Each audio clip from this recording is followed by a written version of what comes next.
തൊഴിലുറപ്പ് മേഖലയിൽ ജോലി ചെയ്യുന്നവരുടെ വിവിധ ആവശ്യങ്ങൾ ഉന്നയിച്ച് NREG വർക്കേഴ്സ് യൂണിയൻ സംസ്ഥാന വ്യാപകമായി തദ്ദേശ സ്വയംഭരണ സ്ഥാപനങ്ങളിലേക്ക് മാർച്ചും സത്യാഗ്രഹവും സംഘടിപ്പിച്ചു.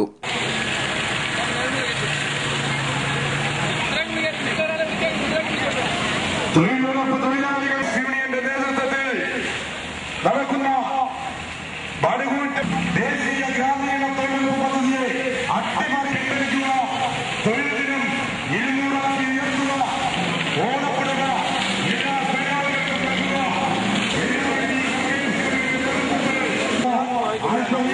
കൂടി കഴിയുമ്പോൾ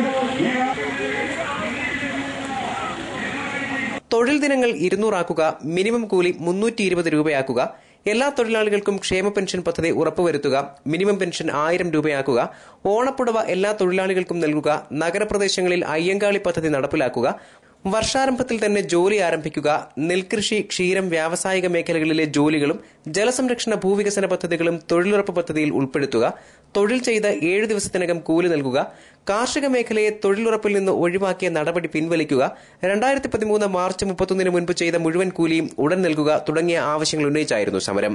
ആര്യങ്കാവ് പഞ്ചായത്ത് ഓഫീസിലേക്ക് നടത്തിയ മാർച്ചും സത്യാഗ്രഹവും CPM Punalur area secretary MA Rajagopal ഉദ്ഘാടനം ചെയ്തു.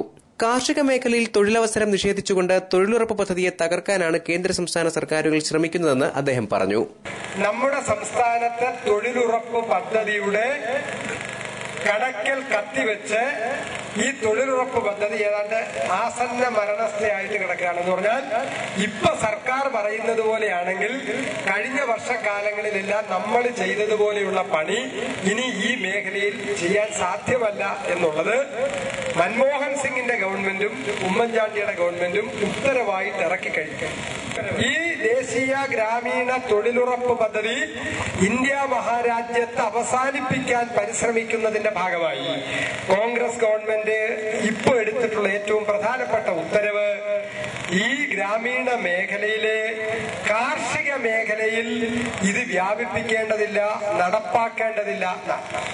മെഴ്സി ഷാജി അധ്യക്ഷയായി. NREG workers union Aryankavu village committee secretary Bijulal Palace സ്വാഗതം പറഞ്ഞു. Mathai Thomas, R Pradeep, R Suresh, MC Punnoose തുടങ്ങിയവർ സംസാരിച്ചു. News bureau, Punalur.